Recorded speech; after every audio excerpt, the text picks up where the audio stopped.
எல்லாருக்கும் வணக்கம். நான் உங்களுக்கு கூட்டி பாருங்க. என்ன தகவல் பார்க்கலன்னா, டெம்பரேச்சர் அதிகமாகிறதுனால நம்ம ட்ரோன் மேலே வெயில் ஒதுக்கிறோம்.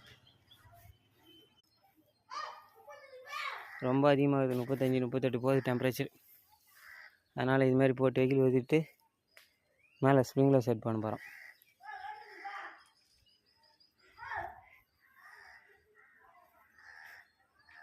இது மேலே அப்படியே வெயில் போட்டு மேலே தென்னை போடணும். ஏன்னா காற்று வச்சா பறந்துடும். அதனால் ஃபஸ்ட்டு இந்த 2 ரோவும் ஓரம் போட்டு சென்டராக 2 மொத்தம் 4, 1 2 3 4 12 வலை பிடிக்குது. 20 அடி நீட்டு, 11 அடி அகலம். எத்தனோடா?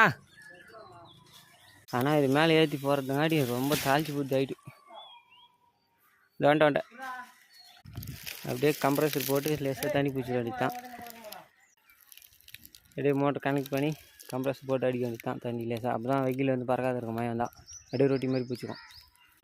அவ்வளோதான்மா, கம்ப்ரஸர் வச்சு லேசாக பூச்சிடும். அப்படியே அப்போ தான் அது ரொட்டி மாதிரி பிடிக்கும். இல்லைன்னா வேலை ஆகாது. மழை வந்து காற்றாச்சுன்னா பறந்து போடும். அதனால் இதுமாரி கரண்ட் வேறு ஆஃப் ஆகிடுச்சு.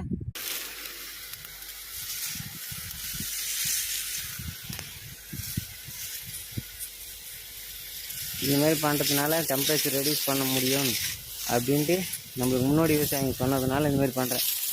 இதனுடைய ரிசல்ட்டு ஒரு 2 நாள் கழிச்சு பார்ப்போம் எப்படி நான். அதுதான் தெரியும். நம்ம எதுவும் சொல்ல முடியாது. நம்ம ப்ராக்டிக்கல் மட்டும்தான் பதிவு பண்ணுறோம்.